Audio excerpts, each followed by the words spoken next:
Dans l'île, cette lutte acharnée contre l'immigration clandestine s'opère aussi bien en mer que sur terre. Bon, je reviens rapidement sur l'opération du jour. Le but recherché est de bloquer le centre-ville, éviter les fuites pour pouvoir permettre un maximum de contrôle. Je réitère ce qui a été dit la semaine dernière, on est dans un environnement où vous allez avoir face à vous des gens en situation régulière et irrégulière, des gens qui vivent dans la misère. Ne cherchez surtout pas le conflit. Après un briefing rapide, 83 hommes d'une unité spéciale de la gendarmerie s'apprêtent à être déployés.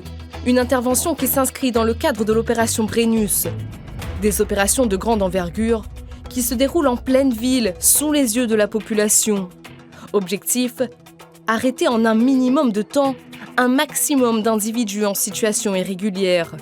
Arrivés sur place, les forces de l'ordre quadrillent la ville, en quelques minutes seulement. Les contrôles d'identité s'enchaînent simultanément, les arrestations également, comme celle de cet homme en t-shirt mauve. Est-ce que tu as des papiers sur toi ou pas? Est-ce que tu as déjà été reconduit à la frontière?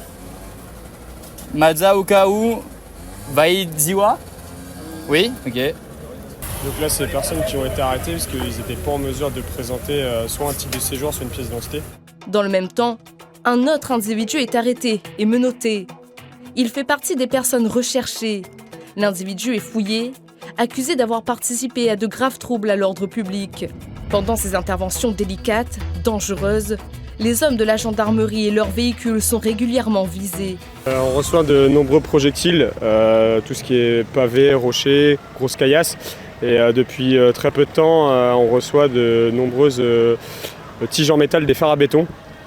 En fait, les individus en face les liment et après nous les envoient comme un système de javelot ou alors avec des harpons, ce qui fait que les tiges en métal traversent les véhicules, soit les pare-brises, les capots, les toits, même les portières. Pour contrer cette violence extrême, c'est l'État qui a décidé de déployer cette unité spéciale en renfort des policiers et des gendarmes déjà présents sur Mayotte.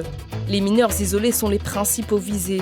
Vous avez des gens qui sont jeunes, qui n'ont plus de parents, donc pas de structure sociale, et qui vivent de larcin. Soit ils sont nourris par les Mahorais qui sont présents autour d'eux, soit ils font des vols, coupeurs de route, ils font des agressions avec armes, vol à l'arraché, ce que l'on peut rencontrer un peu partout. À l'issue de cette opération Brennus, 5 personnes, dont 4 sans papier, et le 5e recherché pour des actes de violence ont été arrêtés et placés entre les mains de la justice.